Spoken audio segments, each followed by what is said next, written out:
Donc, on va entrer directement dans le sujet de ce soir, qui est l'exploration des stades d'évolution de l'humanité à travers la spirale dynamique. Donc, la spirale dynamique est un modèle très proche de la théorie intégrale ou de l'approche intégrale. C'est des sujets qui se sont mélangés et reséparés, mais qui restent très proches les uns des autres. Donc, j'espère que ça va vraiment enrichir votre vision intégrale aussi à vous. Euh, on va commencer cette présentation par un tout petit film qui dure, je crois, une ou deux minutes ou quelque chose comme ça, qui retrace l'histoire de la vie sur Terre.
Voilà, donc vous aurez vu que la partie de l'humanité, puisqu'on parle des stades d'évolution de l'humanité, en fait, il consiste là vraiment que sur les dernières secondes de ce clip. Donc on vient d'avoir un extrait de 4 milliards d'années d'évolution de la vie. Et l'évolution de l'humanité, et ce qui nous intéresse en fait pour le sujet de ce soir, ce sont les 100 000 ans de la fin, c'est-à-dire les quelques dernières secondes, à partir du moment où on voit des gens qui ressemblent un petit peu à moi, un petit peu à vous, qui apparaissent dans le clip.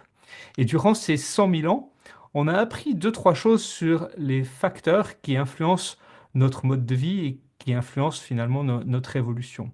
Le premier facteur d'évolution, c'est l'environnement dans lequel nous vivons. Ça influence profondément notre développement. Par exemple, ça influence jusqu'à la couleur de notre peau, les cultures alimentaires que nous faisons pousser, les aliments que nous consommons.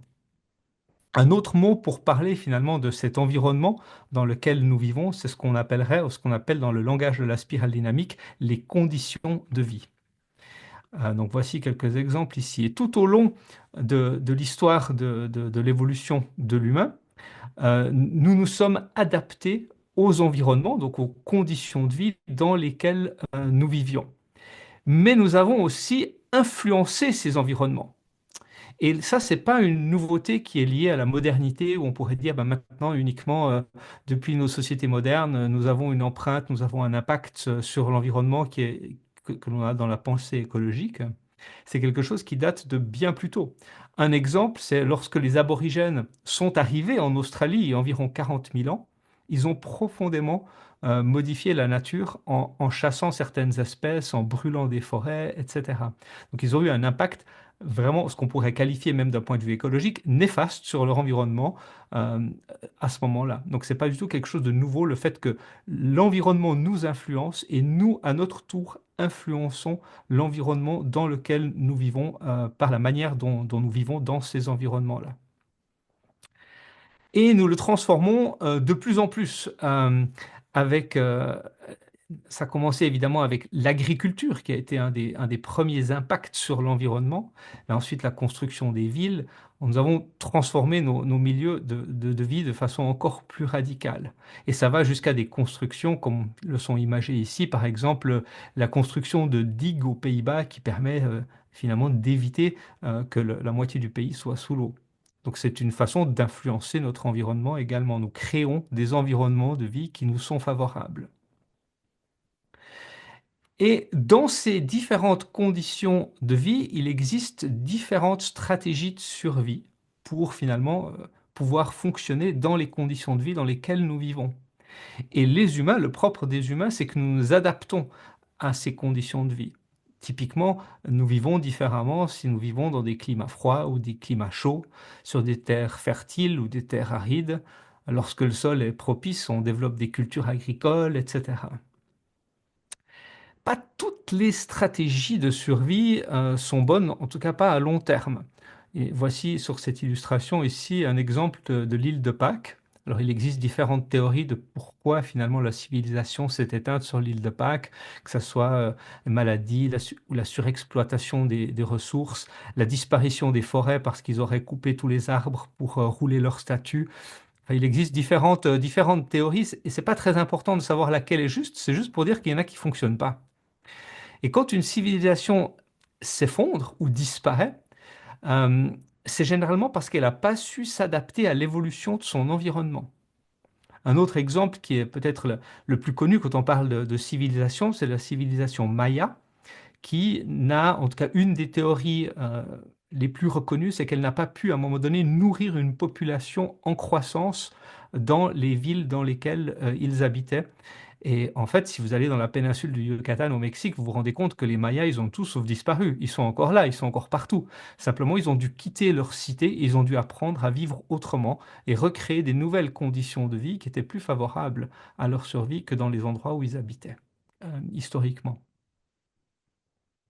Le développement, il y a deux types de développement. Ici, vous avez le premier type de développement qui est une illustration de ce qu'on appelle l'amélioration progressive. Donc, vous prenez un tracteur du 19e siècle, puis vous regardez un petit peu comment il a évolué jusqu'à un tracteur complètement moderne. Grosso modo, ça se ressemble. On retrouve les quatre roues, le moteur, le pot d'échappement. La fonction est relativement la même.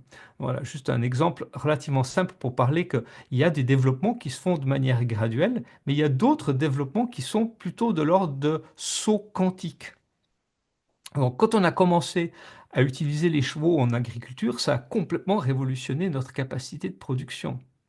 Un exemple plus récent qu'on a évidemment, c'est la mécanisation de l'agriculture, et puis encore plus récent, les serres high-tech.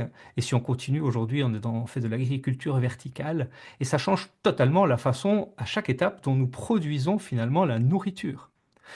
Et là, évidemment, on peut parler d'effets positifs, d'effets négatifs. Et dans l'observation que je fais ici de quel type de changement existe, je fais abstraction de toute forme de jugement, de savoir s'il y en a une qui serait meilleure que l'autre. C'est juste constater, observer qu'il y a ce type d'évolution, qu'il y a ce type de transformation qui se fait plutôt par saut quantique qui révolutionne complètement la manière dont nous faisons certaines choses. Des percées se produisent à l'échelle individuelle, mais c'est pas toujours pour le mieux. C'est juste l'évolution, en quelque sorte. Ça fait partie de l'adaptation à des conditions de vie qui évoluent. Et donc ici, on a le fameux diagramme de l'évolution de l'Homo erectus, mais peut-être vers quelque chose qui n'est pas toujours plus civilisé lorsqu'il se transforme finalement en guerrier. Mais c'est représentatif ici de ces percées qui se produisent à l'échelle individuelle. Donc la première, on peut dire qu'il y a eu un domaine qui est le champ de l'individu dans lequel il y a des percées qui se produisent, mais ces percées, elles sont généralement suivies de percées à l'échelle collective. Chaque étape nécessite de nouvelles adaptations. Par exemple, de passer de la vie d'un village à une ville. Plus tard, après les villes, on a commencé à construire des États. Et aujourd'hui, le monde est principalement organisé en États-nations. Mais on voit aussi émerger des unions d'États et même l'idée d'une communauté mondiale. Et pourquoi finalement ces évolutions? Est-ce que c'est juste l'utopie de quelques-uns qui se dit, tiens, on va faire des unions de nations, une communauté mondiale? En fait, la raison pour laquelle il y a ce besoin d'évolution, c'est que les problèmes auxquels nous avons à faire face ne peuvent plus être résolus au stade d'évolution auquel nous en sommes. Donc, par exemple, aujourd'hui, les problèmes que nous avons, comme le réchauffement climatique, comme une guerre en Ukraine, comme une pandémie, comme le Covid ou quoi que ce soit, sont des problèmes qui ne peuvent plus uniquement être résolue au niveau national. Donc ça demande la création ou l'évolution d'autres formes d'institutions ou d'autres formes de structures collectives, typiquement des unions de nations ou de communautés mondiales. Un, e- euh, un exemple, la guerre en Ukraine affecte toute l'Europe, ou voire le monde entier d'une certaine façon, que ce soit en termes de sécurité, que ce soit en termes d'économie. Et ça soulève des questions très intéressantes. C'est jusqu'où peut-on laisser aller une nation envahir une autre? Quelle gouvernance pour ces unions ou cette communauté mondiale? Même si aujourd'hui une partie d'entre nous rêve peut-être de retourner à la vie en village, où ça paraît, en tout cas, il y a quelque chose de relativement romantique à se projeter dans un retour à quelque chose de plus simple. Alors ça peut marcher à l'échelle individuelle, mais à l'échelle globale, avec 8 milliards d'êtres humains, c'est quelque chose qui n'est pas une solution qui va être viable. Donc nous aurons de toute manière besoin de structures qui sont capables de gérer des niveaux de complexité plus grands que ce que nous avions à l'époque où nous vivions en village. Et même les villages qui continuent d'exister aujourd'hui, c'est pas comme ils avaient disparu. C'est pas comme si depuis qu'on est des nations, on n'a plus de villes. Ces institutions, ces systèmes continuent d'exister, mais ils existent dans un système holonique finalement où ils font partie d'un tout toujours plus grand, même si à leur échelle, ils sont observables et ont leur propre gouvernance. Mais on ne peut plus faire abstraction du fait qu'ils font partie d'institutions ou de systèmes plus grands qui les incluent. Et chaque percée que nous faisons à l'échelle individuelle et collective mène à un moment donné à une vision du monde beaucoup plus expansive. Donc plus nous progressons, plus notre perception du monde qui nous entoure évolue. Donc on est passé d'une vision centrée sur nous-mêmes, où la Terre était plate, petit à petit, avec la Terre qui est le centre de l'univers, où on fait partie d'un système solaire, d'une galaxie, et à la compréhension finalement que nous ne sommes aujourd'hui qu'un tout petit point insignifiant dans l'univers. Et la science nous montre cette réalité. Et ça, c'est intéressant parce que cognitivement, nous le savons, mais nos comportements n'ont pas encore totalement intégré cette perspective. Donc il faut voir aussi à quel moment nous avons appris ça dans notre évolution, dans notre évolution personnelle. Donc, quand nous sommes allés à l'école, on a appris quoi? Et en fait, à quel point ça nous a marqué et ça peut-être influence encore certains de nos comportements aujourd'hui face à une réalité, une vision d'un monde, même si nous comprenons qu'il existe, que nous ne sommes qu'un point, qu'une toute petite poussière d'étoiles au milieu d'une infinité de galaxies, notre comportement n'est pas toujours aligné avec ça. Les grandes avancées hein, dans cette vision du monde plus extensive ont souvent été difficiles. Qu'est-ce que c'est, au XVIe siècle, Galilée a risqué sa vie en affirmant que la Terre tournait autour du Soleil. Pas forcément toujours très smooth ou très doux comme évolution. Et donc, ces percées qui mènent à une vision du monde plus complexe mènent généralement à l'émergence de nouvelles compétences. Donc, chaque percée mène vers plus de complexité et nous oblige à apprendre de nouvelles compétences pour organiser nos vies. Attention, quand je parle de complexité, c'est de nouveau, complexité ne signifie pas mieux. Donc l'évolution de nos conditions de vie demande simplement certaines adaptations. Ça ne veut pas dire que c'est mieux qu'avant ou moins bien qu'avant. Encore une fois, je fais vraiment attention de me suspendre de toute forme de jugement et je vous invite à faire la même chose, de rester dans simplement l'observation de la phénoménologie, quelque part, de l'évolution de l'humanité. D'ailleurs, c'est très intéressant parce que si le groupe que nous sommes aujourd'hui, on est combien, Johan? On est combien? On est quoi? On est 15 personnes dans ce groupe, hein, c'est 15 juste? personnes ce soir, 15 tout à fait. personnes.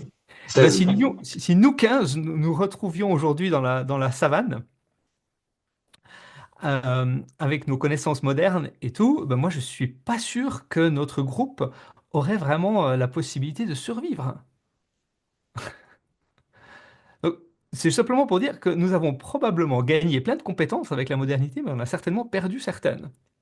Des compétences qui étaient très utiles à un moment donné, mais qui ne le sont juste plus tellement dans les conditions de vie dans lesquelles nous sommes aujourd'hui. Donc, quand on parle d'évolution, on parle de gagner des compétences, mais forcément qu'il y a aussi un moment donné où on en perd. Donc, vous voyez, c'est vraiment abstrait de toute question de bien ou de mal, ou de mieux ou de pas bien. Il y a juste qu'est-ce qui est approprié dans les conditions de vie dans lesquelles nous sommes. Et aujourd'hui, il se trouve que pour la plupart d'entre nous, le survivalisme de la savane ne fait pas partie des compétences clés qui sont nécessaires pour notre vie. Johan nous a parlé un tout petit peu de mon travail d'accompagnement des organisations que j'accompagne vers de l'auto-organisation ou de nouvelles de formes de gouvernance partagée.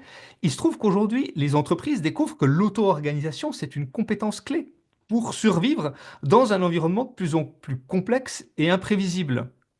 Mais c'est quelque chose qui est naissant. Donc c'est typiquement, ça fait partie de ces compétences qui sont émergentes dans l'arrivée d'un nouveau paradigme qui demande de nouvelles compétences. Et pourtant, à l'école, j'imagine que vous pas, mais en tout cas moi, j'ai pas appris à m'auto-organiser. Ça faisait pas du tout partie des outils qu'on nous a appris. Et ça le fait toujours pas. Donc on est toujours dans quelque chose d'émergent aujourd'hui. Et c'est la grande difficulté, c'est comment accompagner des organisations vers de l'auto-organisation alors que personne, aucun des individus n'a appris à s'auto-organiser lui-même. Et dans 40 ans, peut-être il y aura des compétences qu'on ne peut même pas imaginer aujourd'hui, qui seront requises pour fonctionner dans le monde de dans 40 ans. Donc tout ça, ça fait simplement partie de ces percées qui amènent le besoin de nouvelles compétences qui arrivent tout au long du chemin. Et tout ça mène à de nouvelles structures sociales. Donc, à mesure que nos sociétés deviennent de plus en plus complexes, de nouvelles structures sociales émergent, où on passe de communautés familiales à la politique, aux institutions publiques, au secteur privé et finalement aux ONG. Et bon, moi, je suis en Suisse. En tout cas, en Suisse, les ONG jouent un rôle important dans la société.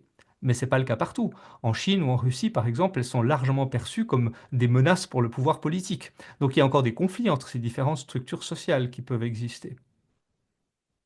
Et à mesure que nos structures sociales évoluent, eh bien, nous développons aussi de nouvelles compétences et de nouvelles connaissances à l'intérieur de ces structures sociales ou qui sont liées à ces structures sociales. Par exemple, comme apprendre à conduire, utiliser la technologie, etc. Ce qui est important de voir, c'est qu'à aucun moment, dans toutes ces évolutions-là, on ne définit quoi que ce soit qui ne serait en lien avec l'intelligence. C'est-à-dire que l'intelligence, elle existe à tous les niveaux d'évolution. Et un exemple qui est très important de se rappeler quand on parle d'évolution, c'est que dans nos pays, j'ai envie de dire, privilégiés, on a passablement de vagues migratoires. Et à chaque vague, on observe passablement d'histoires de réussite, de personnes qui viennent de milieux ruraux, de conditions de vie relativement simples, et qui réussissent à s'adapter à la complexité des grandes villes et on a, en tant qu'humanité ou en tant qu'humain, une capacité remarquable à évoluer, à acquérir de nouvelles compétences, à adopter de nouvelles façons de voir le monde et de fonctionner dans le monde. Et si je vous dis ça, c'est parce que c'est très important. À partir du moment où on utilise, où on parle d'un modèle d'évolution de l'humanité, il faut faire très attention comment on l'utilise. C'est presque de l'éthique à ce stade.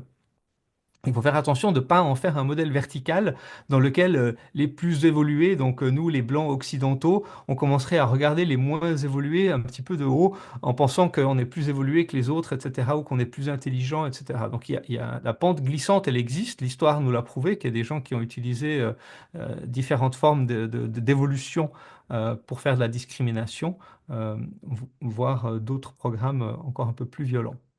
Donc, très attention, en parlant d'évolution, de ne pas en faire un modèle vertical où il y aurait une sorte d'un stade qui serait meilleur qu'un autre. Alors, en théorie, c'est facile à comprendre, comme je vous l'explique ici.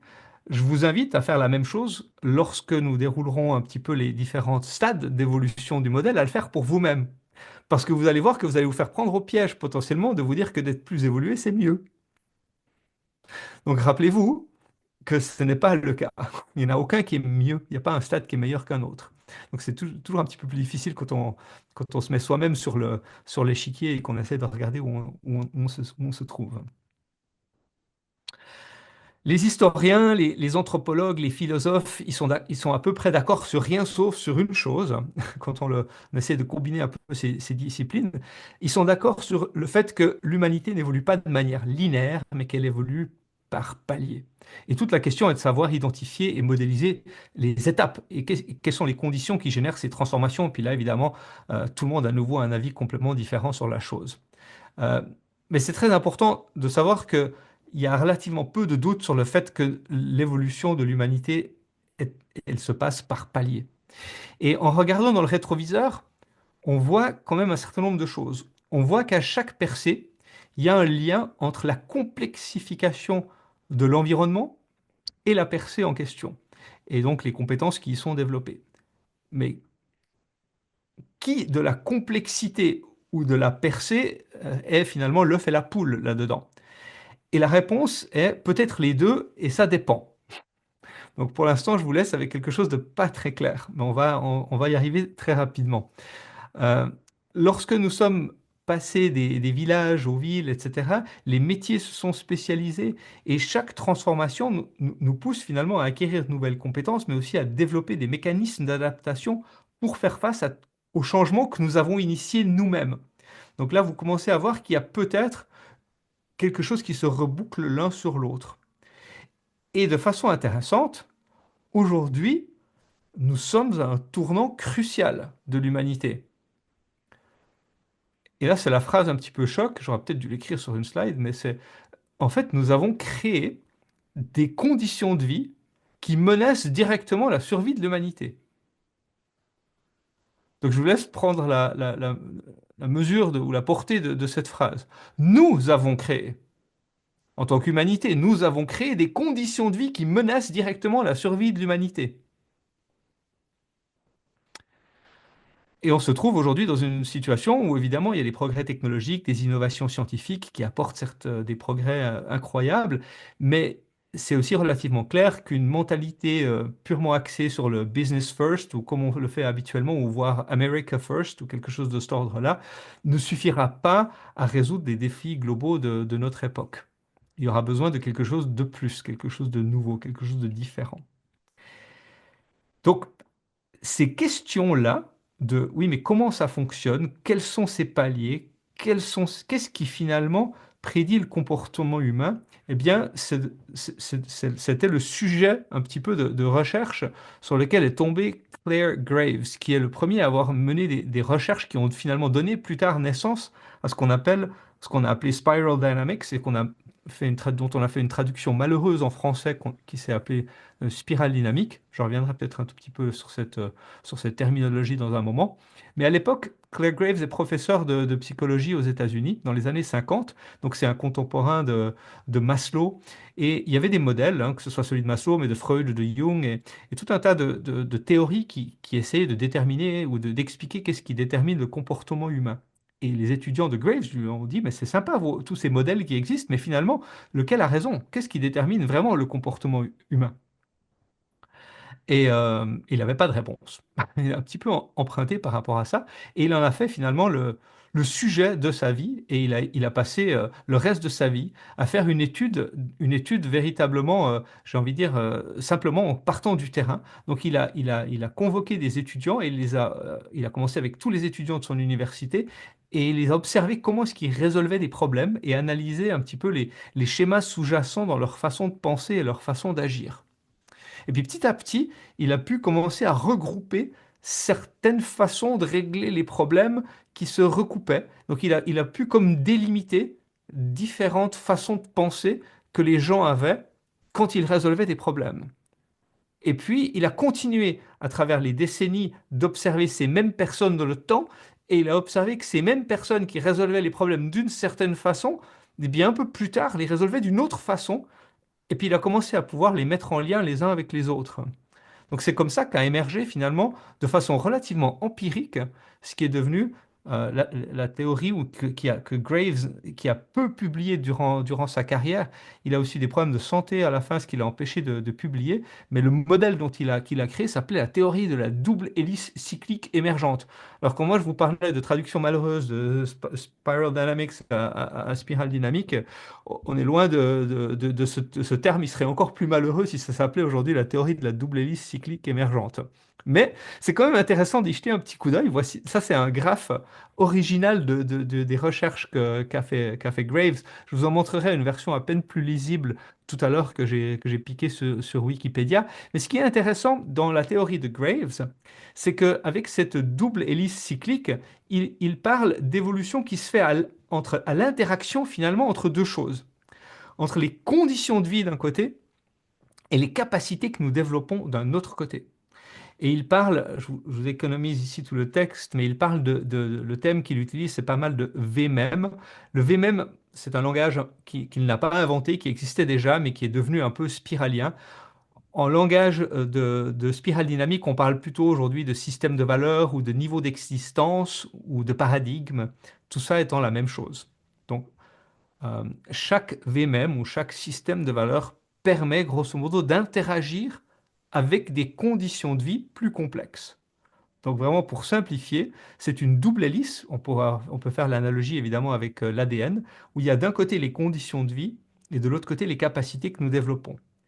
Et le graphe sur lequel j'ai envie de revenir, c'est celui-là qui est un petit peu plus clair, où nous avons sur l'axe horizontal l'évolution des conditions de vie et sur l'axe vertical les capacités que nous développons. Alors ce qui est intéressant, c'est que cette double hélice, si on la voit émerger dans le temps, on voit qu'il y a potentiellement une première percée de l'expression de l'individu, donc qui finalement change son environnement. Puis à un moment donné, comme l'environnement change, qui serait l'émergence de la courbe du bleu, il y a comme un nouveau paradigme dans une dimension beaucoup plus collective, avec un sacrifice de l'individu qui finalement doit se conformer à l'environnement. Et puis à un moment donné, il y a de nouveau l'expression de l'individu qui vient prendre le dessus et qui vient, en fait, ce que l'on observe finalement, c'est que potentiellement, l'évolution, elle se fait en alternance entre l'évolution de l'individu qui influence son environnement et l'évolution de l'environnement qui vient influencer l'individu. Et tout ça étant relativement complexe, ce n'est que dans les années 80 que Don Beck et Chris Cowan, qui étaient deux élèves de Claire Graves, ont finalement repris tout son travail et ont renommé ou ont nommé le modèle Spiral Dynamics et ont publié le livre de ce titre et ont rajouté des couleurs. Les couleurs, si vous regardez sur le graphe qu'on a vu tout à l'heure, vous avez les lettres A, N, qui était un des niveaux d'évolution, et B, BO, le deuxième, etc. En fait, les lettres, les premières parties de l'alphabet, finalement, parlent des conditions de vie, de l'environnement, et la deuxième partie de l'alphabet parle des capacités qui sont développées. Et donc, il y a pour chaque système de valeurs, A, N, B, O, C, P, etc., toujours deux parties. Il y a quelles sont les conditions de vie auxquelles nous faisons face dans ce système de valeurs, dans ce stade d'évolution, et de l'autre côté, qu'avons-nous développé comme compétences? Alors ils utilisent d'autres mots ici, hein. Moi, je vous ai simplement mis compétences pour faire plus simple, mais ils parlent de systèmes neuropsychologiques adaptatifs, d'intelligence. Enfin, je, je vous passe les grands mots. On peut résumer ça aux capacités que nous développons pour faire face à ces conditions de vie. Donc il y a ces deux dimensions qui sont extrêmement puissantes et qu'il ne faut pas juste mettre dans une seule. Voilà un petit peu ce qui sert d'introduction à comment a émergé et comment est né le système de la spirale dynamique. Traduction que je vous dis hasardeuse, parce que Spiral Dynamics en anglais, le nom, le mot est sur Dynamics. Et l'adjectif est spiral. Donc si on voulait traduire ça correctement, ça serait les dynamiques en spirale. Sauf qu'il y a plein de francophones qui ont utilisé spirale dynamique et aujourd'hui c'est connu sous le terme de spirale dynamique et voilà, on va pas se battre contre tout ça ou inventer un nouveau terme, mais grosso modo, ce serait les dynamiques en spirale, qui serait un terme beaucoup plus juste parce que ce sont effectivement des dynamiques d'évolution qui peuvent aller en spirale, mais en montant, en descendant, c'est un système relativement dynamique. On verra ça un petit peu plus tard. Et c'est pas un modèle d'évolution purement linéaire où tout progresse A, B, C, D, etc. Il y a des mouvements et des contextes qui font que nous pouvons évoluer, mais comme nous pouvons régresser, nous pouvons réévoluer, revenir en arrière, refaire un pas en avant, deux en arrière. Donc c'est ça les dynamiques dont on parle dans les dynamiques en spirale. Avant d'entrer véritablement dans le modèle, j'ai besoin de faire une petite mise en garde.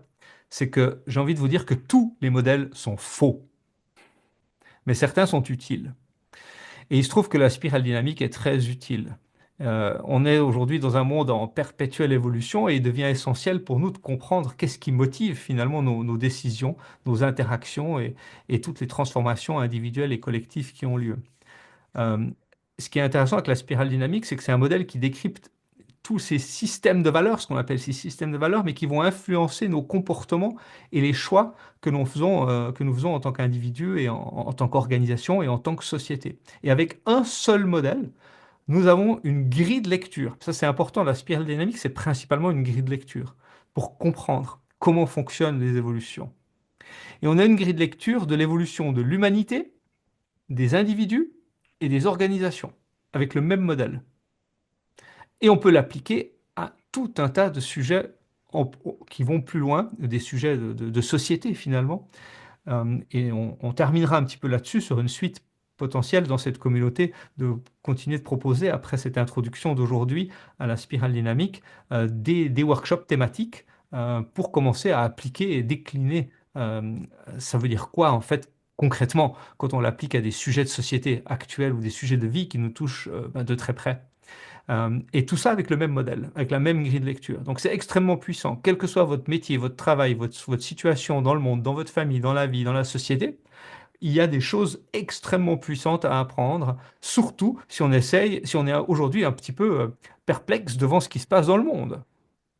Ou si on est perplexe devant le mouvement qui se passe sur nos places de travail, dans nos organisations, ou si on est perplexe sur, mais moi je suis chahuté par ce qui se passe dans le monde et j'ai des choses qui bougent, qui ont besoin de percer en moi, mais je ne sais pas ce que c'est, je ne sais pas comment, je ne sais pas par où ça passe.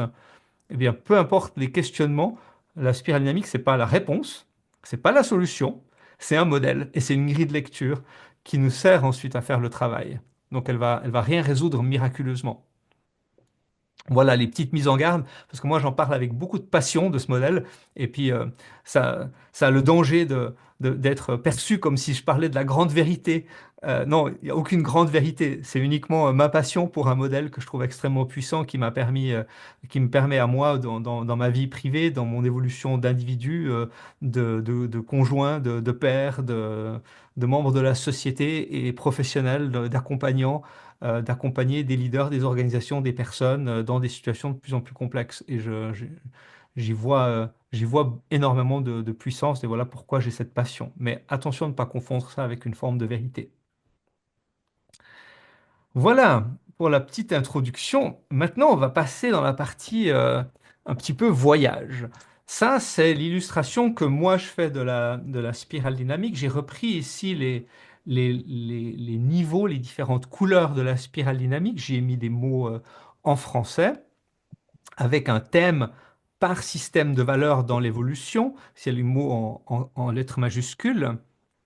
Et j'y ai repris en dessous, avec les lettres dont vous avez maintenant compris l'origine du modèle de Graves de départ, euh, l'environnement qui constitue les conditions de vie lorsque nous sommes généralement purement dans ce système de valeurs, avec les compétences que nous avons développées dans ce système de valeurs qui est la deuxième lettre, la deuxième partie. Donc on va commencer un petit voyage. Donc dans cette partie-là de la présentation, moi je vous invite à vous installer confortablement, comme si vous alliez partir en voyage de l'évolution de l'humanité. Et il y a, je vais essayer de décliner à chaque étape les dimensions sociétales, organisationnelles et des individus. Juste une petite mise en garde, la spirale dynamique est un modèle de développement de l'adulte. Maintenant, on peut évidemment faire des parallèles avec le développement de l'enfance et je vais le faire. Je vais le faire depuis le beige, le violet, le rouge. À quel stade ces niveaux d'évolution apparaissent dans la vie d'un enfant? Ça n'en fait pas pour autant un modèle de développement de l'enfant. Parce que l'enfant va, ce sont vraiment alors pour le coup, c'est vraiment les dynamiques en spirale. Donc potentiellement, un enfant, au travers de sa vie, il va passer X fois à travers les étapes de développement. Maintenant, elles apparaissent effectivement dans l'ordre à certains moments cruciaux, mais ça ne veut pas dire qu'il n'y a pas des mouvements dans tous les sens. Donc attention de ne pas trop simplifier la chose sur le développement de l'enfant, mais c'est quand même très parlant de voir ce qui s'y passe.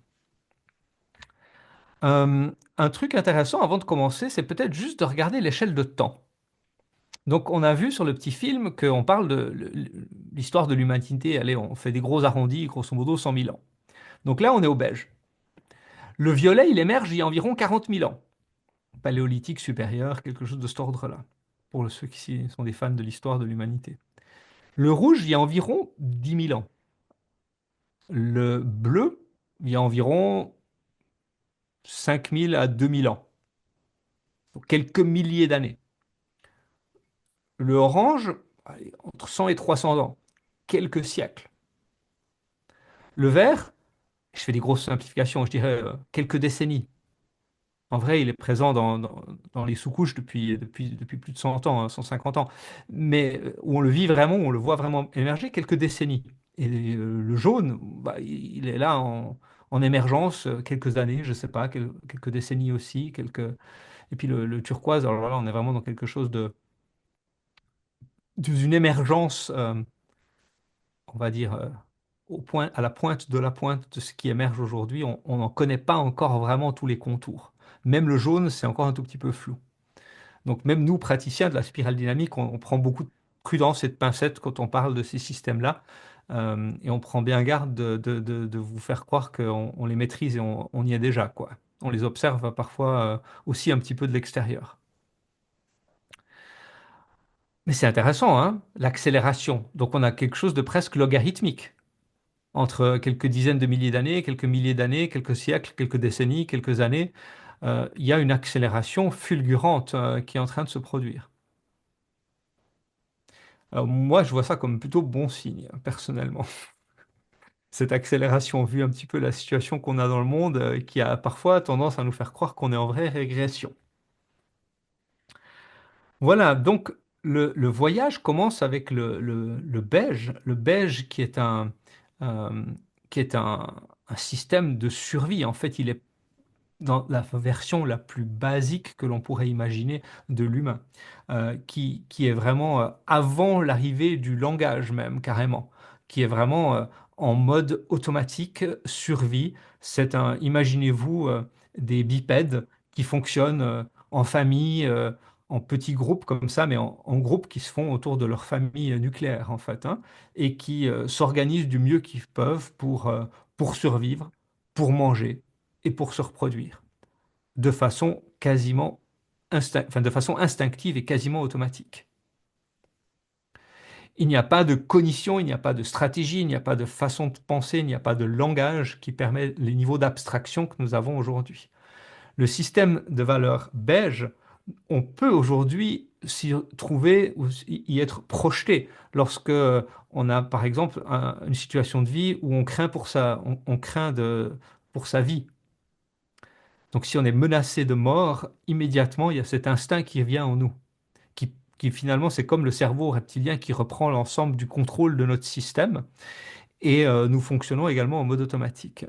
Lorsque vous avez des crises je sais pas, des crises, des accidents, des crises, un avion qui s'écrase ou des situations comme le 11 septembre avec des gens qui meurent, etc.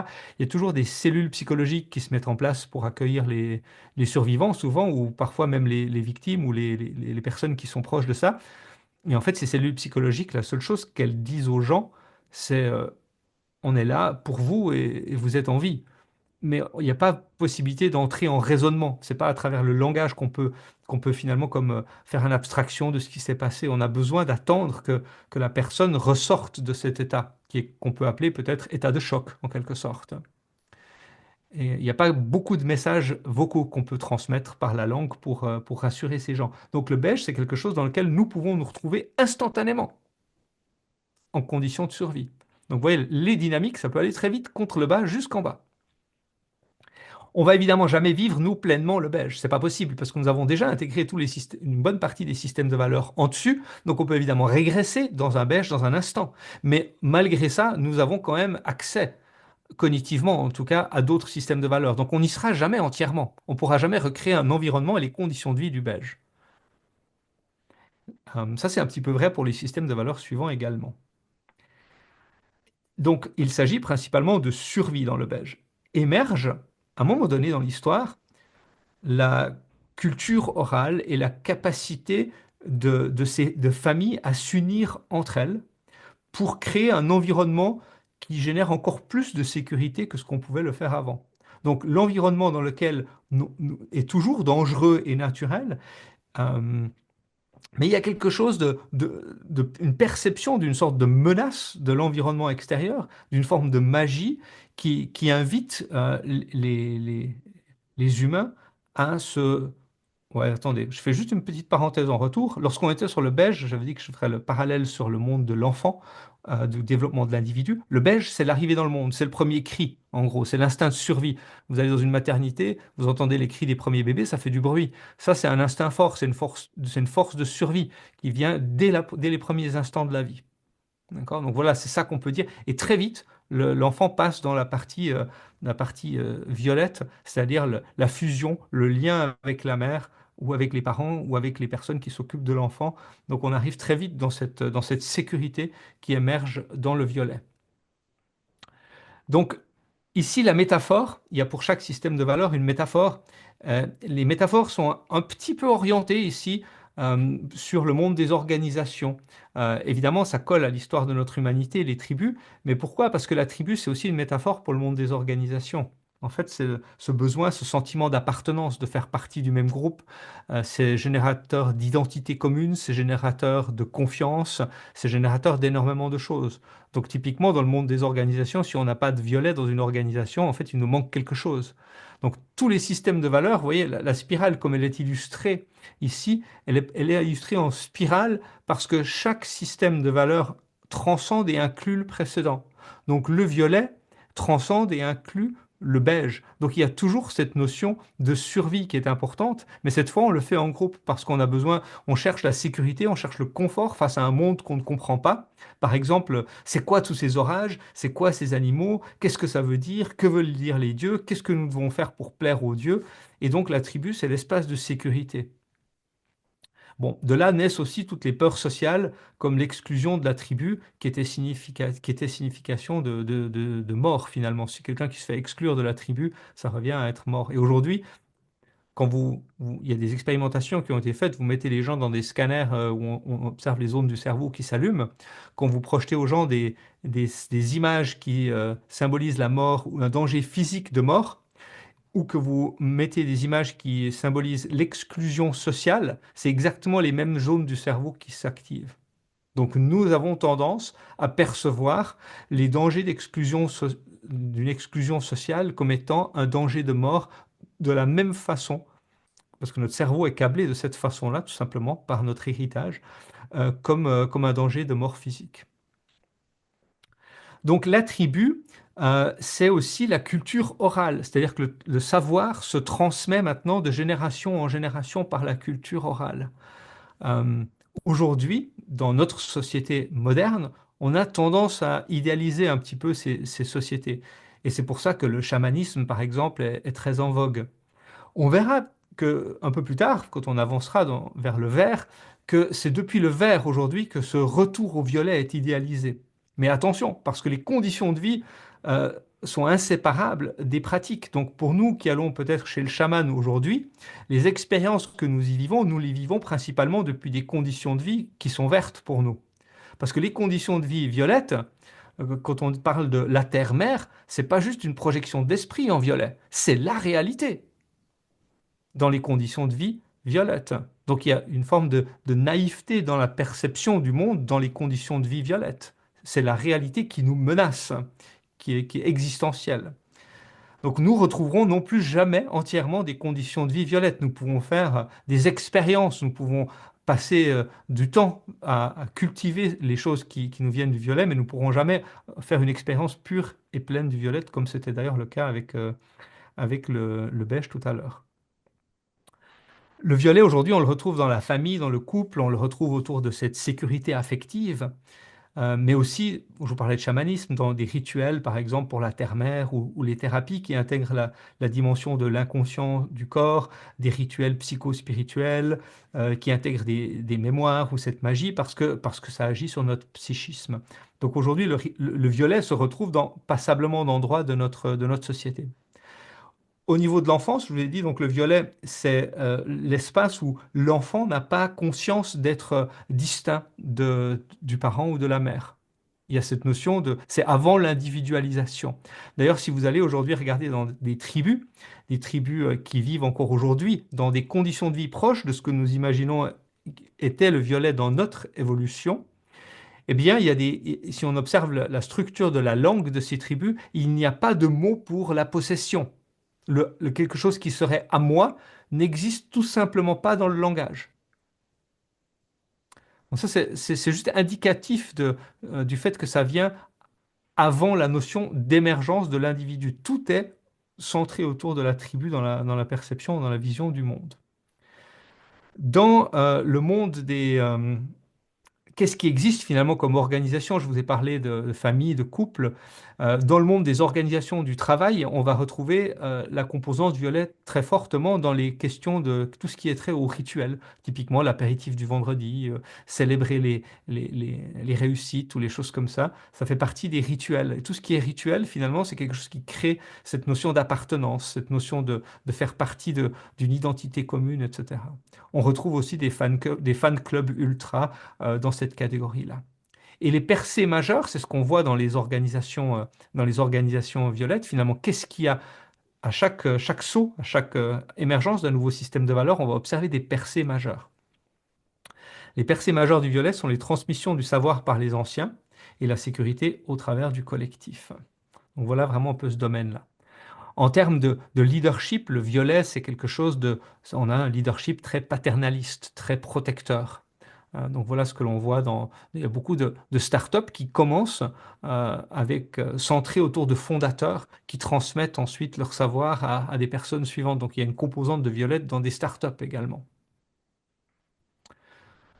Donc on a toujours l'impression que les startups, ça a tendance à commencer de façon très évoluée. Parfois, enfin, généralement, la plupart du temps, ça commence de façon très simple et très similaire au monde du violet, dans le monde des organisations. Voilà, le violet, à un moment donné, il y a quelque chose qui a besoin de percer, parce que ça peut être également, autant c'est protecteur, cette tribu, euh, les pouvoirs du chaman, mais à un moment donné, ils s'arrêtent peut-être à l'orée de la forêt, les pouvoirs du chaman, et il y a tout d'un coup des individus là qui disent, mais moi j'aimerais bien aller voir, il y a quoi dans la forêt, il y a quoi plus loin, comment ça marche en fait? Et il y a ce côté des traditions et des rituels qui sont simplement répétés de génération en génération, en génération, en génération, qui peut à un moment donné être complètement oppressant. Et à un moment donné, il y a une forme d'individu qui a besoin de sortir de là. Et c'est ce qu'on appelle, en guillemets, aujourd'hui, parfois, depuis le vert, en tout cas, nous utilisons ça comme un vilain mot, mais c'est l'ego. Donc la naissance de l'individualisation qui arrive avec le système de valeurs rouges, c'est celui qui a besoin de s'extraire finalement d'un système où tout se répète de génération en génération et de créer quelque chose de nouveau, quelque chose de à moi, quelque chose de fort et d'exprimer sa puissance, d'exprimer son existence. Alors, en termes de l'historique du développement de l'individu, l'émergence du rouge est quelque chose d'extrêmement sain. L'enfant qui ne passerait pas par un processus d'émergence de son individualisation n'a pas de possibilité d'exister en tant qu'individu. Donc c'est quelque chose qui est absolument nécessaire dans notre évolution. Euh, la métaphore qui est utilisée pour le système de valeurs rouge, c'est Game of Thrones, pour ceux qui connaissent un tout petit peu la série. Donc on arrive là dans l'expression de... Donc je vous rappelle chaque système de valeurs transcende et inclut le précédent. Donc le système de valeurs rouge, potentiellement, c'est toujours dans un environnement tribal, mais cette fois, il y a plusieurs tribus, et peut-être plusieurs tribus qui entrent en compétition pour les ressources limitées. Et donc, quand il y a compétition, quand il y a ressources limitées, il y a lutte de pouvoir et d'influence, et qui c'est qui va avoir les ressources, et potentiellement naissance de combats, de domination, de soumission d'une tribu à l'autre, voire de destruction, voire de s'entretuer, pour potentiellement bénéficier des ressources et éviter que les tribus voisines se les accaparent et que nous, on n'en ait plus. Donc, vous voyez, le leadership paternaliste, le leadership traditionnel des anciens, peut-être n'est plus adapté dans un monde où les tribus sont en compétition les unes contre les autres et qu'il s'agit finalement de se faire la guerre. Donc c'est peut-être aussi une question d'évolution des conditions de vie qui font que tout se transforme. Donc chez l'enfant, le rouge émerge avec l'individualisation. C'est typiquement les 2 ans ou les 3 ans, la crise des non, moi je veux ça, et je le veux tout de suite, je le veux maintenant, etc.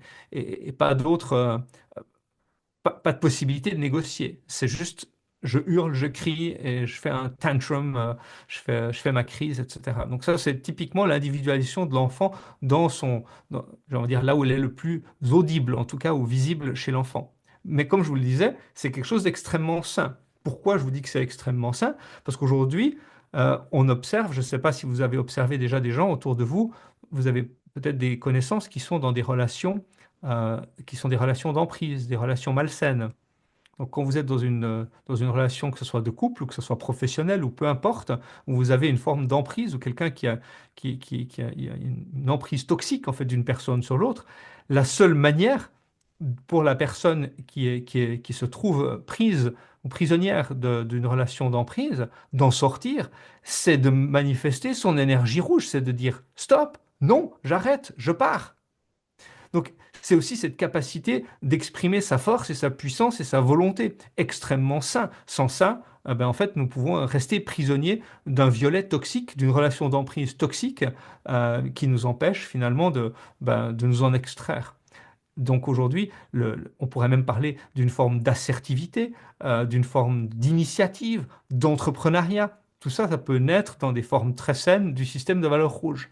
Malheureusement, aujourd'hui, depuis nos sociétés déjà très vertes, on a tendance à avoir beaucoup de jugements négatifs et de mettre toute expression de puissance ou de force ou d'ego comme étant quelque chose de toxique et de négatif. Pourquoi? Ben, avec raison, parce qu'on en a vu évidemment tout un tas d'exemples à travers tout le Moyen Âge, mais encore dans notre société actuelle, d'utilisation de la puissance et de la force, ben, simplement de puissance sûre et de finalement d'utiliser ça sous forme de violence, de domination. Et puis parce on a vu tous ces exemples qu'on a considérés comme néfastes, eh bien on jette un petit peu le bébé avec l'eau du bain du système de valeurs rouges. Et euh, le plus grand travail que nous avons à faire, on verra ça un tout petit peu plus tard, quand on arrive vers les systèmes de valeurs qu'on pourrait appeler intégrales, quand on arrive vers le deuxième cycle, quand on arrive vers le jaune, on a l'impression que le travail il se fait à cet endroit-là, mais bien souvent, le travail d'évoluer, c'est réintégrer sainement les systèmes de valeurs, on va dire, bas de la spirale. Donc principalement le violet et le rouge. C'est dans le violet et le rouge, la réconciliation avec le violet et le rouge principalement, que se résolvent la plupart des traumas que nous portons tous de notre enfance, de notre éducation, de la société dans laquelle nous avons grandi.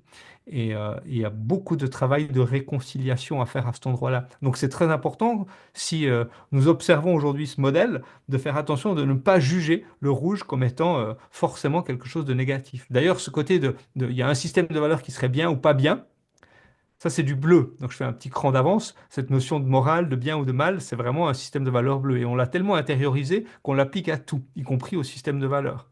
Et donc le rouge aujourd'hui, a priori, nous le jugeons comme étant négatif. Maintenant, dans l'histoire de l'humanité, alors là, on a des millénaires de clans qui se font la guerre, des luttes de pouvoir qui s'entretuent, etc.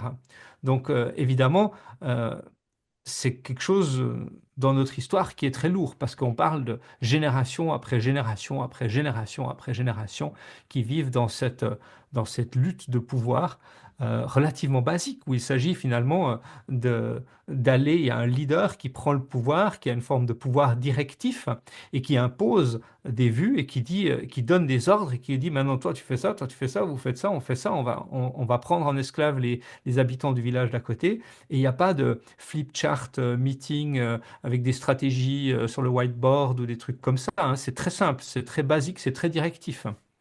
Et pour pouvoir exister dans un environnement, dans des conditions de vie, le leader rouge, dans un environnement rouge, doit toujours pouvoir montrer son pouvoir et inspirer la peur. C'est la manière dont il se maintient au pouvoir. Dès qu'il n'inspire plus la peur, il y a un jeune qui peut soit le tuer, soit le menacer et prendre sa place immédiatement. Donc ça, c'est la caractéristique un petit peu du leadership très directif que l'on voit.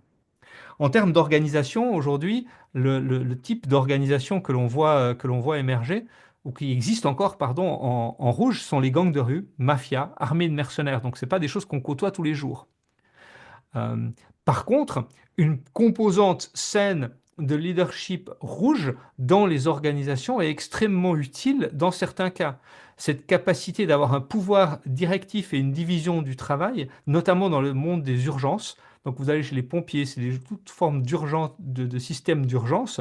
Il y a une organisation qui est centralisée sur un pouvoir d'une personne qui dit aux autres ce qu'elle doit faire. Pourquoi? Parce que c'est extrêmement efficace et extrêmement rapide.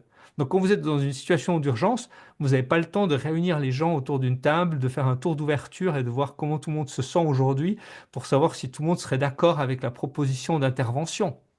Donc, juste pour faire un petit contraste, quoi, ça ne marche pas. Donc, il y a des contextes dans lesquels le rouge, le système de valeur rouge est absolument fonctionnel, nécessaire et utile, et c'est le cas de toutes les situations d'urgence. Et les situations de crise, même dans les organisations, dans les entreprises. En cas de crise, c'est extrêmement utile d'avoir une capacité à revenir à un fonctionnement rouge. Le danger, c'est de ne pas y rester. Enfin, de faire comment s'assurer de ne pas y rester et que les prises de pouvoir qui ont été faites pour prendre des décisions dans l'urgence ne deviennent pas finalement une capacité de s'élever et de prendre de pouvoir de manière définitive sur le reste de l'organisation. Comment ressortir de ça, c'est la partie la plus difficile. Cher Marc, me permets d'intervenir car nous sommes au premier repère que tu m'avais demandé, si tu te Ah oui, souviens bien. Comme ça, j'aurais tu bien sais, voulu être déjà au orange à ce stade-là. Merci comme ça, tu sais pour où le tu aimerais petit rappel. bien en être. Voilà, si jamais. Très bien. Et tout ça pour le passage vers le bleu. Donc le rouge, à force de siècles et de luttes sanguinaires, il y a un moment donné, la question vient de se dire, mais comment est-ce que nous allons faire pour pacifier tout ça? Comment allons-nous faire pour vivre en paix ensemble? Et, et pour ça, il y a besoin de créer une forme de vérité supérieure ou d'avoir une sorte de, de- on va dire, de morale ou de vision ou de valeur ou de vérité, c'est peut-être ça le terme, de vérité supérieure à laquelle nous croyons ensemble et autour de laquelle nous serions prêts à nous unir. Et ça, c'est l'arrivée des religions monothéistes dans notre société. C'est autour de ça que nous avons réussi à créer un semblant de paix et d'ordre. En tout cas, nous avons réussi, avec l'arrivée du système bleu, on va dire, à canaliser une partie de l'impulsivité, du besoin de récompense immédiate que le rouge a pu avoir.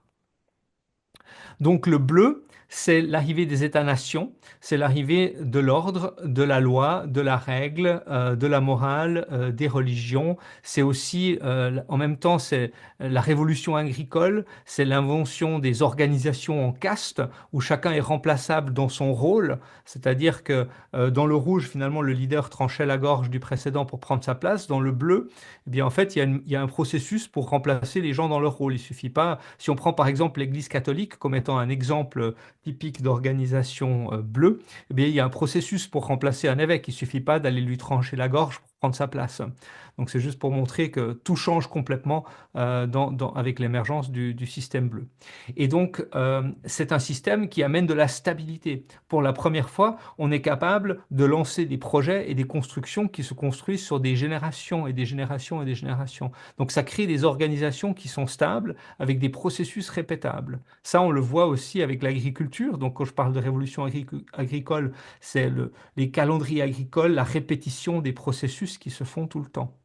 Les écoles publiques sont marquées ici comme étant un des types d'organisations qui sont principalement bleues. C'est parce qu'elles fonctionnent exactement de cette façon-là, avec des processus répétables. Vous êtes en première année, vous suivez les cours, et puis ensuite vous passez en deuxième, puis ensuite on prend les suivants, puis on répète le même programme. Et de temps en temps, on change les livres, on change les profs, mais grosso modo, la méthode de répétition du processus est un système très bleu. Le monde des lois, du système judiciaire, le code de la route, tout ça, ce sont des créations finalement du système bleu qui nous amènent de l'ordre, de la stabilité. Alors, dans le monde de l'enfant, l'ordre et la stabilité, eh bien, elle vient principalement des parents qui canalisent l'impulsivité des enfants qui sont dans leur rouge. Donc, c'est typiquement le mode où les parents disent aux enfants, si tu finis ton assiette, tu auras du dessert. Donc, il y a toujours cette notion de renonce à ton impulsivité de jeter tes légumes contre le mur parce qu'ils sont dégueux et finis ton assiette proprement et tu auras une récompense. Donc, renonce à ton impulsivité maintenant, conforme-toi à ce qui est attendu de toi dans le système, et ensuite tu auras une récompense. Et le système bleu, alors ça c'est vraiment la caractéristique du système bleu. On va le retrouver dans toutes les formes de religion monothéiste, c'est-à-dire qu'il y a des commandements, tu respectes les commandements, et si tu respectes tous les commandements, bah, plus tard tu iras au paradis. Donc c'est renonce à toutes tes formes d'impulsivité, tes gratifications immédiates, conforme-toi au système et tu auras une récompense plus tard. Toute notre société est construite de la même façon. Il faut que tu ailles à l'école, parce qu'à l'école, tu vas apprendre des choses, puis quand tu auras appris des choses, bah, tu sortiras de l'école, tu auras un diplôme, puis quand tu auras un diplôme, tu auras un travail, puis quand tu auras un travail, tu auras un salaire, puis quand tu auras un travail et un salaire, mais en fait, tu vas travailler toute ta carrière, et puis quand tu arriveras à la fin de ta carrière, tu auras une belle retraite. Donc il y a toujours ce un petit peu système de bâton et de carotte qui nous fait nous conformer dans un système où en fait, nous sommes un petit peu prisonniers du système. Donc voilà d'où vient tout ce système bleu dans lequel nous vivons encore et nous baignons encore culturellement aujourd'hui très fortement. Les percées majeures, l'arrivée de la hiérarchie formelle, donc ça crée des organisations beaucoup plus grandes qui peuvent se décentraliser potentiellement avec de la délégation de pouvoir le long des systèmes d'organisation et des processus réplicables. Donc voilà un petit peu ce que l'on observe dans le monde des percées majeures qui permettent de transcender les organisations. Dans le monde des organisations, tout ce qui est des normes, des règles, ISO, le manuel de l'employeur, de l'employé, tout ça c'est du bleu parfait. Donc dans le monde bleu, si on force le trait, on crée des bureaucraties qui savent faire plein de choses, qui savent produire des grandes quantités de manière relativement fiable. Donc elles ont plein d'atouts. Mais ça a des limites si on en met trop. Et puis, comme le violet pouvait devenir étouffant, ce côté du collectif, puis à un moment donné, on a vu que le rouge, il y a l'individu qui a besoin de réémerger, eh bien, on observe un petit peu la même chose. Maintenant, le bleu, c'est une autre forme d'oppression d'une certaine façon, et puis à un moment donné, l'individu qui se sent opprimé à l'intérieur d'un système de croyances qui le limite, qui lui dit sa vérité, puis qui lui explique comment fonctionne à peu près tout dans le monde et dans la vie, et puis qu'il n'a pas de choix, puis qu'il n'a pas finalement peu de détermination ou de liberté individuelle, à un moment donné, il se sent opprimé, et puis il y a une envie de nouveau d'exprimer son individualité et de dire, mais moi je veux autre chose, moi je veux plus, moi je veux ça, moi je veux ci. Et c'est l'émergence finalement du paradigme orange qui arrive il y a quelques siècles. Donc ça, c'est l'émergé de la pensée scientifique, où on sort de la notion de bien et de mal, de vrai ou de faux, entre guillemets, du système de croyance qui vient avec la morale et l'enseignement qui est transmis par les livres sacrés du bleu. Et en fait, on passe sur le mode expérimentation. Eh bien, testons, eh bien, vérifions et regardons ce qui se vérifie et ce qui ne se vérifie pas. Donc l'émergence de la pensée scientifique, ça a quelques siècles dans notre évolution de l'humanité. C'est aussi le siècle des Lumières, la révolution industrielle, c'est cette notion de vouloir faire toujours plus, toujours mieux, d'optimiser. Là, la métaphore qui est proposée ici, elle est un peu liée au monde des organisations. C'est la machine bien huilée qui permet d'optimiser, de faire toujours plus, de progresser, etc. Donc, c'est une métaphore un petit peu pour les organisations orange. Mais grosso modo, en orange, on a la percée de l'individu, donc une forme d'individualisme où il s'agit de moi, ma réussite, mon progrès, et moi d'abord. On n'est pas dans la même version que le rouge, qui était très dans l'impulsivité et la gratification immédiate. Dans le orange, c'est beaucoup plus stratégique. C'est faire des plans de carrière, des plans de formation, puis ça va me permettre de gagner ceci. C'est un petit peu de jouer avec le système pour finalement son bénéfice personnel et sa progression. Et le monde des organisations, le monde de l'économie aujourd'hui, fonctionne de façon purement centrée en orange aujourd'hui. Recherche et développement, marketing, ressources humaines, stratégie, plan à 1 an, 3 ans, 5 ans, bonus, etc. C'est que du vocabulaire du monde orange. Tout le vocabulaire du management moderne, en fait, c'est du vocabulaire purement orange. Alors, on peut dire aujourd'hui, on connaît les limites de système. Maintenant, n'oublions pas que tout ce qui a créé la prospérité de l'humanité ces 150 dernières années, ça nous vient de quoi? De l'invention, de tout ce qui a été inventé avec l'innovation du monde orange. D'accord? Donc euh, c'est peut-être important de reconnaître la contribution de ce système aussi. Euh, Typiquement, si on fait le parallèle, hein, on avait la métaphore tout à l'heure avec l'armée, on a parlé d'Église catholique. L'Église catholique n'a pas de département recherche et développement. Vous voyez, on n'est pas tout à fait aligné sur les systèmes de valeurs. Donc, vous voyez déjà les petits endroits où ça peut grincer, hein, un tout petit peu tout ça. Alors, ce qui est super intéressant. Alors, qu'est-ce qu'on a comme aujourd'hui, tout le monde des organisations, c'est les multinationales, les entreprises classiques, enfin tout ce qui est à but lucratif, grosso modo, fonctionne principalement dans le monde orange. Et les percées majeures que nous avons, on a parlé d'innovation, de vouloir faire toujours mieux, toujours plus. On connaît les effets pervers que ça peut avoir sur l'humain, mais en même temps, ça crée des énormes avancées, qu'elles soient technologiques, scientifiques et sociales. Et puis il y a la responsabilité ou la responsabilisation. En anglais, il y a accountability. C'est en fait le fait qu'en tant que chef, je te donne un objectif et comment tu y arrives, c'est ton problème. On parle de KPI ou d'indice de performance. Les prêtres dans l'Église catholique, ils n'ont pas de KPI. En tout cas, vous voyez, c'est des choses qui ne fonctionnent pas ensemble. Vous voyez, le paradigme bleu, le paradigme orange, même s'il y a des organisations, on n'arrive pas à utiliser le même vocabulaire, quoi. Et puis la méritocratie. Donc là où le bleu était un système en caste, eh bien en fait le orange c'est un système de méritocratie. Là où le pape était toujours de bonne famille et les prêtres étaient des paysans, aujourd'hui tout le monde peut devenir CEO. Il suffit de réussir, il suffit de faire des études, il suffit de travailler dur. Le rêve à l'américaine, c'est ce système de méritocratie qui nous vient de l'environnement, du monde orange. Chez l'enfant, là, on est déjà dans l'adolescence. Donc, on est dans l'affirmation de soi, de se montrer, se porter des habits de marque. Et puis, il y a tout le phénomène réseaux sociaux, évidemment, qui est un phénomène purement orange. C'est montrer sa réussite, afficher sa réussite, etc. Se montrer dans son individualisation, dans sa réussite, dans sa puissance, dans l'image qu'on a envie de donner au monde, comme étant quelqu'un qui a réussi. Maintenant, je vous fais un petit retour. Si par hasard, vous vous dites, ouais, non, mais moi j'ai déjà dépassé tout ça, puis moi je me vois tout en haut dans la spirale, puis moi j'ai envie, moi je suis déjà dans le jaune, etc.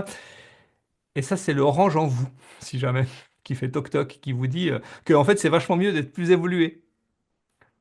Donc, cette envie d'être plus évolué, eh ben, en fait, c'est le orange qui est là et qui nous invite, qui a envie de réussir, qui a envie d'être le meilleur, qui a envie d'être en dessus, qui aime la compétition, qui aime devant, qui aime se voir comme étant évolué.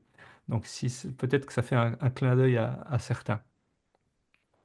Alors, les limites du système de valeurs orange dans notre monde, on les connaît aujourd'hui. Autant l'émergence du orange était une solution aux problèmes de hier, autant ça crée les problèmes d'aujourd'hui. Donc c'est ça qui déclenche systématiquement. Là, c'est typiquement ce que nous avons créé comme système avec le monde orange aujourd'hui. Ben, nous en voyons les effets pervers.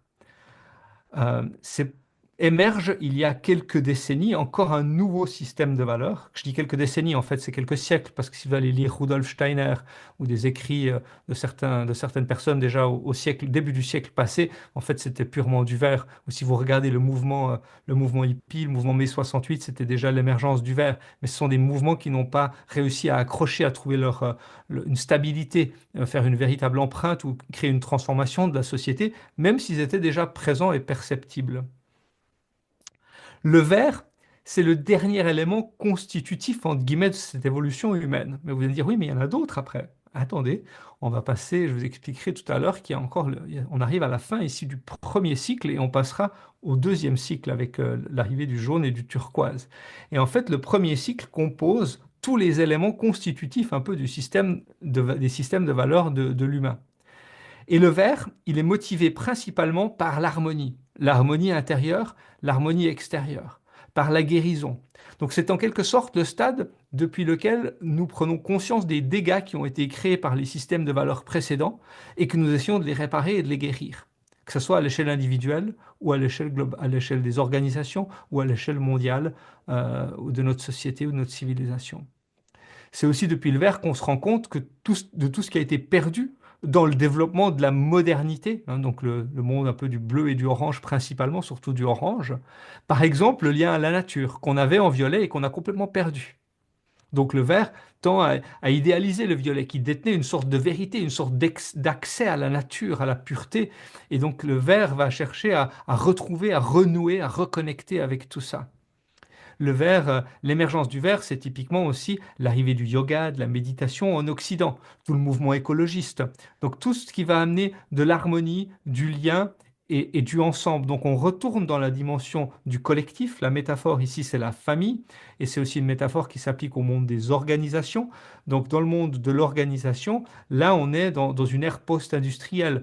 Donc on est dans une vision où l'humain est beaucoup plus qu'un rouage, parce que le rouage de la machine, de la mécanique du orange, ben, quand il grince un petit peu, on lui met d'abord un peu d'huile, et s'il continue de grincer, on le met à la benne et on le remplace. Donc l'humain est une ressource. C'est pour ça qu'on appelle d'ailleurs les ressources humaines, hein. Ils n'ont pas été chercher très loin comme terminologie. On est bien dans la métaphore machine. Et là, en fait, l'humain, ben non, c'est un composant essentiel du système. Euh, donc on va chercher aussi tous les aspects humains, les aspects soft et intégrer l'humain dans son entier dans l'organisation. Donc c'est l'émergence des organisations qui sont basées sur la culture beaucoup plus que sur la notion de stratégie. Donc Peter Drucker, qui était un philosophe qui a, on va dire, qui caractérise presque à lui tout seul les phrases, toutes ces phrases qu'il dit qui parlent du verre dans les organisations, il dit que la culture, ça mange la stratégie pour le petit déjeuner et tout le reste au lunch.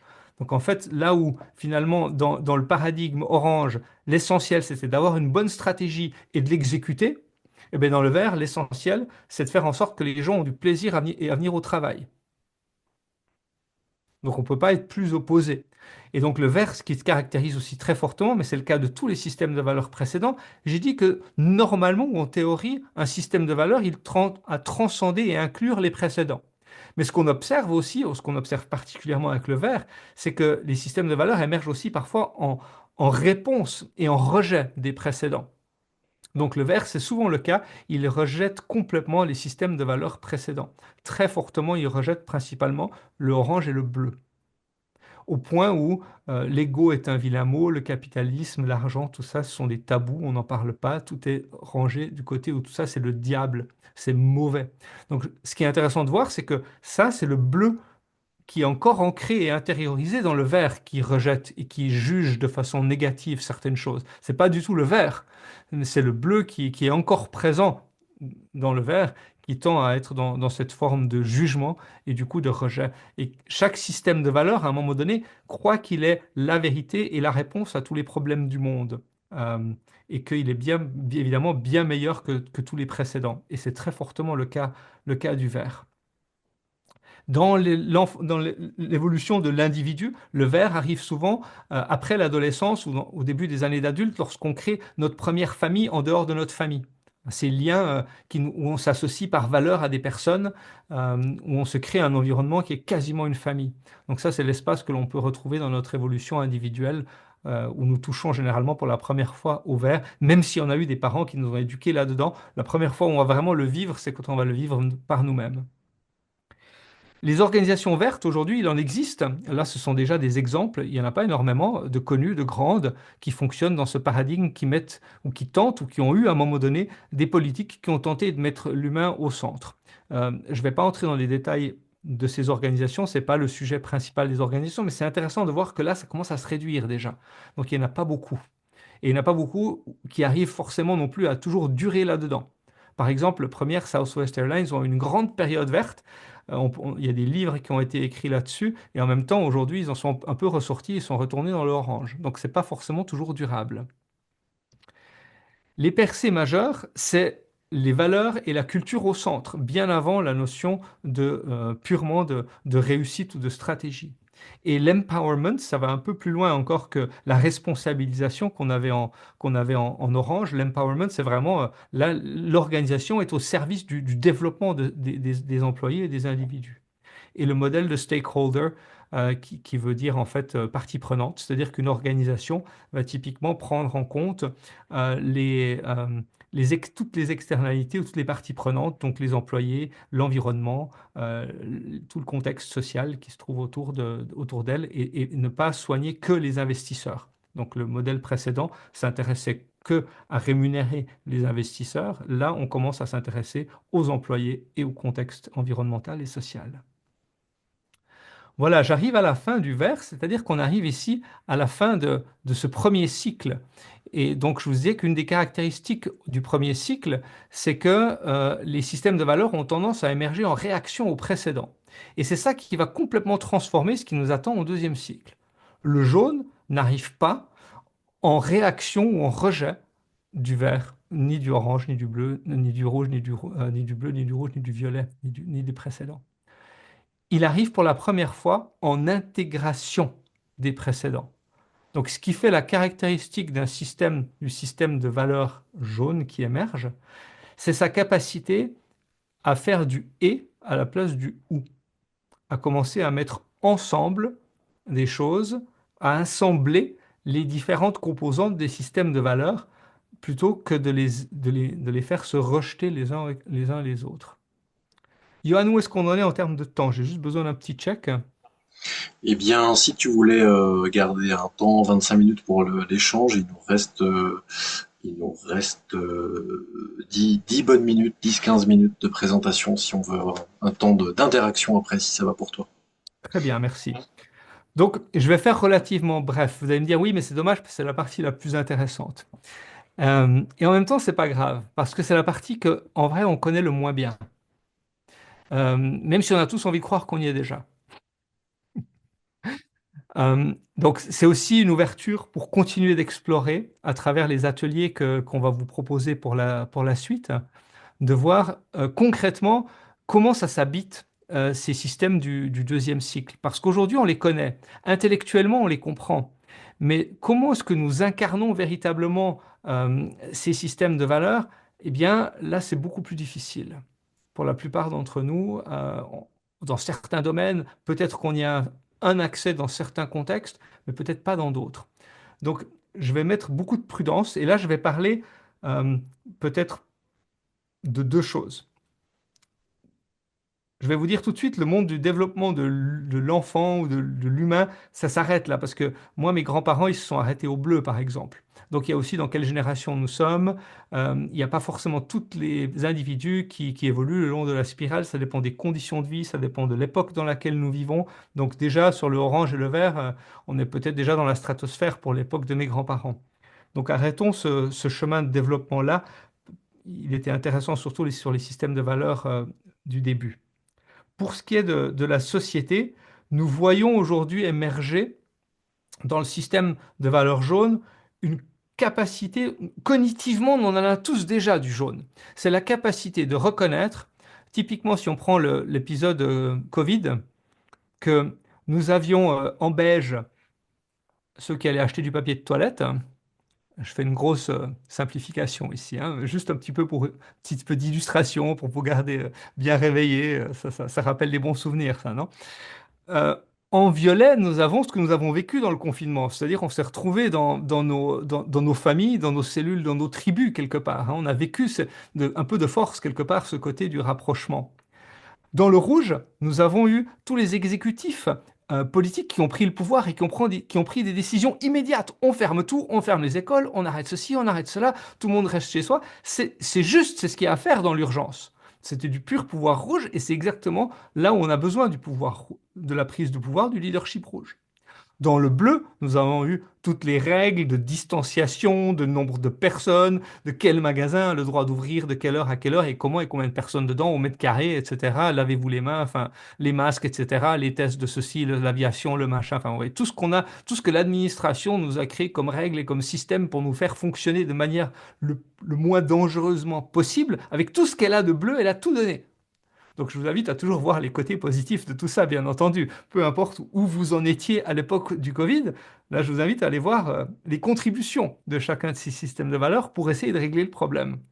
Le orange, si on veut simplifier tout ça, eh bien, c'est la science qui veut régler la chose avec ses vaccins. Parce qu'elle est persuadée qu'elle y arrive, qu'elle a la connaissance et qu'elle va pouvoir contribuer à régler ça avec les vaccins. Et puis le vert, qui est persuadé que du coup, il faut laisser la liberté individuelle aux gens de faire ce qu'ils veulent, et puis qu'il faut surtout pas, qu'on veut surtout pas faire confiance à ces salauds de capitalistes de l'industrie de pharmaceutique qui se sont tous fait avoir une fois avec à prendre leur propre intérêt avant ceux de leurs patients, donc on ne peut pas leur faire confiance, donc il faut jeter toute la science avec finalement les travers du capitalisme et finalement tout le gouvernement qui nous impose quelque chose qui nous empêche de vivre en paix comme on le voudrait dans nos libertés et dans notre connexion à la nature et à la spiritualité que nous développons parce que de toute façon, ce sont des mots de la modernité et que si on vit en harmonie avec soi, on n'a pas de raison de craindre un virus. Je vous la fais un peu en forçant le trait, mais c'est des choses qu'on a entendues. Et puis évidemment, le rouge, prise de pouvoir, on ne supporte pas, donc on va juger. Évidemment, de toute façon, ils sont tous liés et corrompus avec les pharma, etc. Donc on a toutes les théories du complot qui nous ramènent tout ça en mode on peut faire confiance à personne. Voilà, juste pour vous montrer que le verre avait son idéalisme aussi de comment il fallait faire pour régler le problème. Il suffisait de rien faire et de laisser les gens faire comme ils voulaient et de ne pas leur imposer grand-chose. Et en fait, aujourd'hui, on a, je crois, tous la capacité de voir qu'aucun de ces systèmes de valeurs, en fait, n'aurait pu résoudre l'entier du Covid pour le monde à lui tout seul. En fait, il n'y en a aucun qui avait raison. Mais en fait, ils avaient tous peut-être un peu raison, d'une certaine façon. Ils ont tous un peu contribué. Donc c'est ça que je veux dire qu'on a tous la capacité de voir et de comprendre aujourd'hui qu'il n'y a pas une solution à des problèmes complexes. Il va falloir panacher et faire ensemble avec différents systèmes de valeurs pour trouver des solutions complexes, des solutions qui répondent à la complexité du monde dans lequel on vit. Et ça, c'est le jaune, c'est l'émergence du jaune. C'est la métaphore des écluses. En fait, le jaune, il est capable d'aller réparer les écluses et de travailler avec tous les systèmes de valeurs. C'est-à-dire qu'aujourd'hui, si vous êtes dans une société et que vous voulez continuer pour une raison ou une autre de faire voler des avions, ben vous allez avoir besoin de régulation et de règles, vous allez avoir besoin de bleu. Il y a des endroits où c'est extrêmement utile d'avoir du bleu. Dès que vous avez des situations d'urgence, vous allez vouloir du rouge. Mais vous allez aussi vouloir du violet parce que ça crée de l'appartenance, de la sécurité, de la confiance. Et il va falloir de l'orange avec des objectifs parce que sinon vous produisez rien. Puis il va falloir du vert parce qu'il faudra mettre de l'humain. Il faudra que les gens aient envie de travailler ensemble et trouvent une capacité avec l'intelligence collective de fonctionner ensemble. Donc là, vous commencez à voir à quoi ça ressemble d'assembler les choses depuis le jaune. Le jaune est un système de valeurs centré sur l'individu à gauche, donc c'est de nouveau une forme d'expression. Par contre, il a complètement intégré le vert et il ne s'exprime jamais. Son individualisme, il ne l'exprime jamais au détriment d'autrui. C'est quelqu'un qui a pleinement intégré le système de valeurs vert, donc l'humanité, l'humain, les valeurs, l'environnement. Et pourtant, il va s'exprimer de façon dérangeante, prendre de la place et lancer des initiatives et casser des tabous et faire des choses. Donc, on a toujours une expression de l'individu. Ce que le phénomène qu'on observe aujourd'hui, c'est que depuis le vert, on a tendance à percevoir parfois le jaune, à ne pas le comprendre, parce que toute expression de l'individu est considérée comme mauvaise. Donc, tout ce qui est à gauche de la spirale, qui nous rappelle le rouge et l'orange, c'est forcément mauvais. Donc tout ce qui y ressemble, y compris une forme de jaune, c'est forcément mauvais. Ou alors c'est des corrompus qui s'affichent de bonnes valeurs, mais en fait c'est des faux. Donc le vert a une incapacité à comprendre et à voir à quoi ressemble un jaune en action et à voir finalement, à reconnaître qu'il est complètement intégré dans une pensée jaune. C'est très difficile. Aujourd'hui là, c'est un gros choc. Graves parlait du saut quantique pour l'humanité. Il se passe là. Le saut le plus grand, le passage le plus grand, il se passe entre le premier et le deuxième cycle. Et pour passer sur le turquoise, qui est en fait le système suivant, le système holistique, eh bien, c'est le moment où, quelque part, cet ego qui a pris cette place, tout en étant intégral, se dissout et se mélange avec finalement le tout, l'entier de son environnement. C'est un petit peu la première fois où potentiellement on ne sait plus très bien distinguer c'est quoi les conditions de vie et c'est quoi les capacités et est-ce que c'est pas la même chose dont on parle. C'est les métaphores de je suis le tout est en moi. Et ça, c'est quelque chose qu'on voit déjà simplement en regardant une cellule souche. Vous prenez une cellule souche toute petite, ben, elle a encodé à l'intérieur d'elle toute l'histoire de la vie sur Terre. Elle a les codes pour devenir n'importe quoi. Donc elle a en fait le tout dans le petit. Donc c'est Rumi qui disait tu n'es pas une goutte d'eau dans l'océan, tu es l'océan entier dans une goutte d'eau. Donc on l'a déjà dans chacune de nos cellules, mais c'est la capacité d'intégrer ça dans notre façon de penser. C'est-à-dire que ce que je fais pour l'autre, ce que je fais pour le monde, ce que je fais pour l'environnement, en fait, je le fais pour moi, c'est la même chose. Ce que je fais pour moi, je le fais pour l'autre. Nous sommes finalement qu'un. Voilà.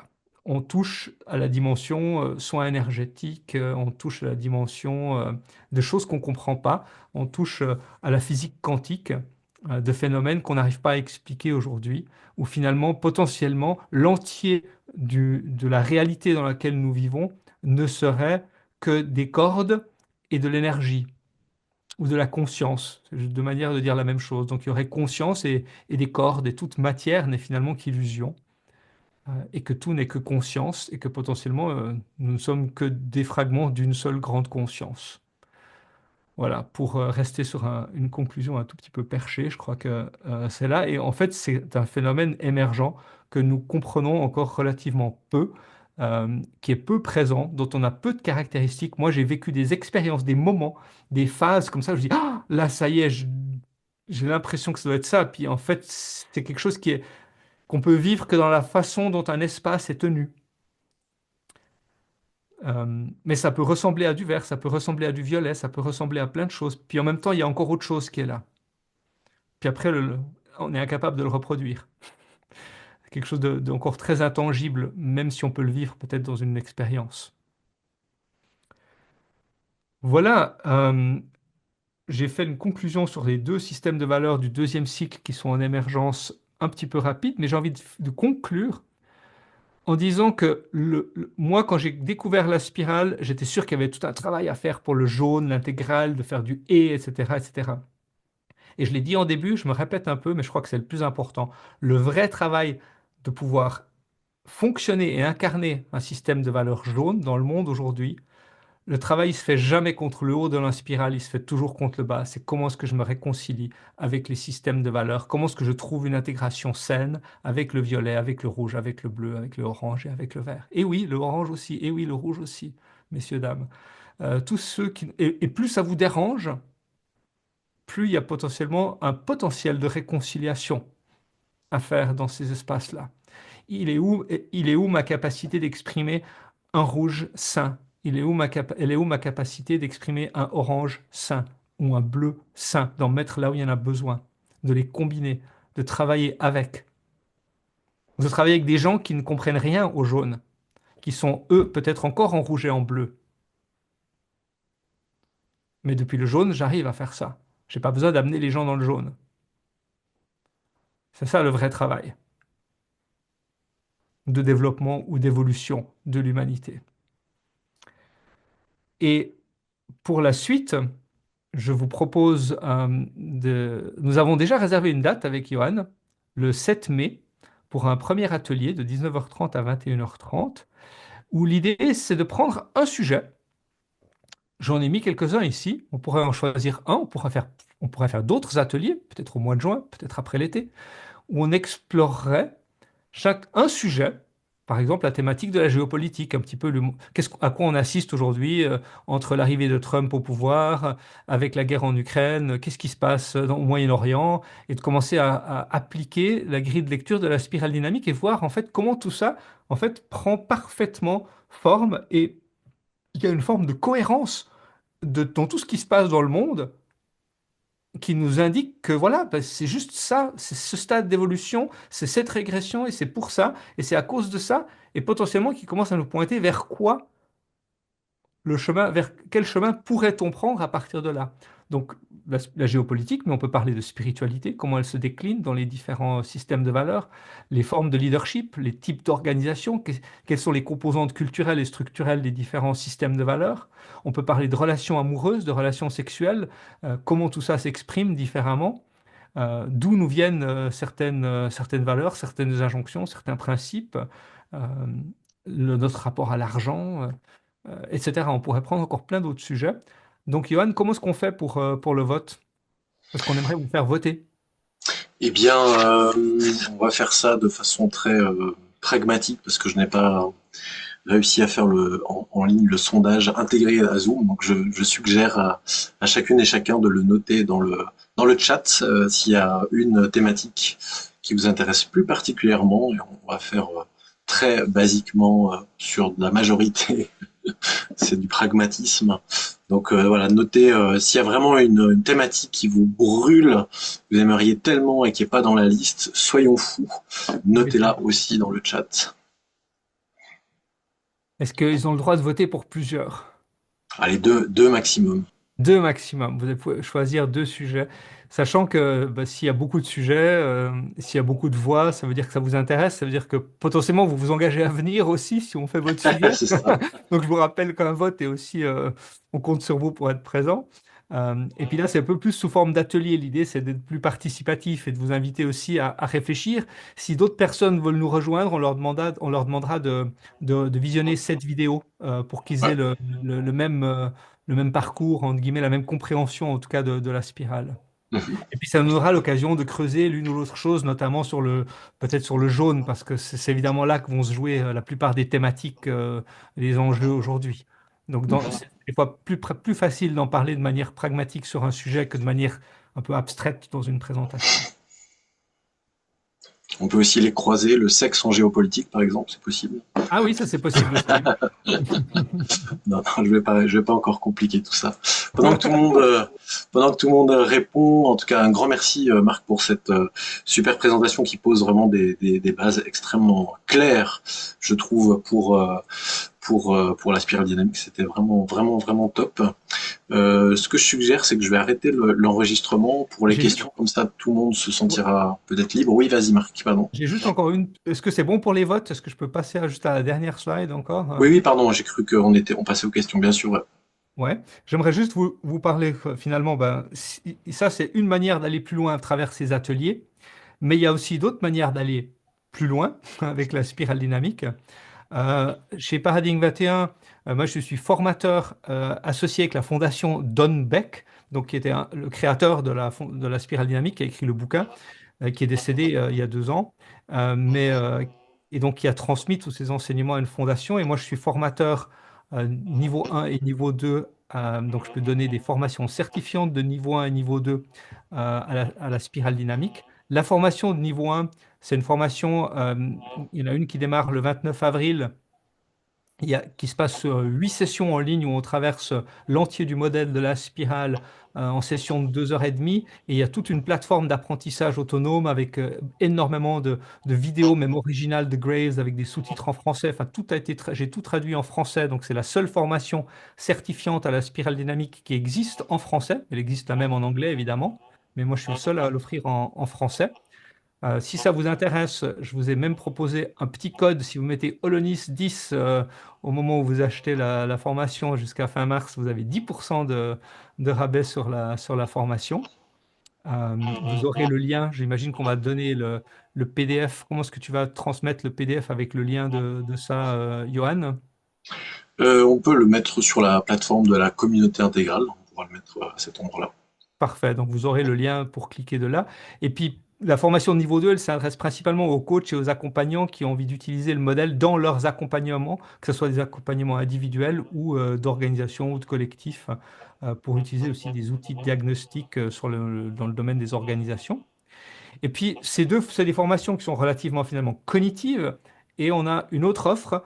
En octobre, en 2025, nous organisons à Neuchâtel 2 jours, le jeu des paradigmes, où là, à la place de apprendre, on va juste vivre. Donc, c'est un jeu grandeur nature, avec une vingtaine de participants généralement, où nous vivons pendant 2 jours, en fait, 50 000 ans d'histoire de l'humanité en accéléré. Donc nous allons vivre chacun des paradigmes et surtout on va pouvoir vivre où est-ce qu'ils viennent un peu nous chatouiller et nous chercher, nous challenger. Donc c'est en fait du jeu très ludique, entrecoupé de moments finalement de rétrospective, d'assimilation et d'intégration, surtout de voir en fait où est-ce que j'ai potentiellement été allumé par une chose ou l'autre.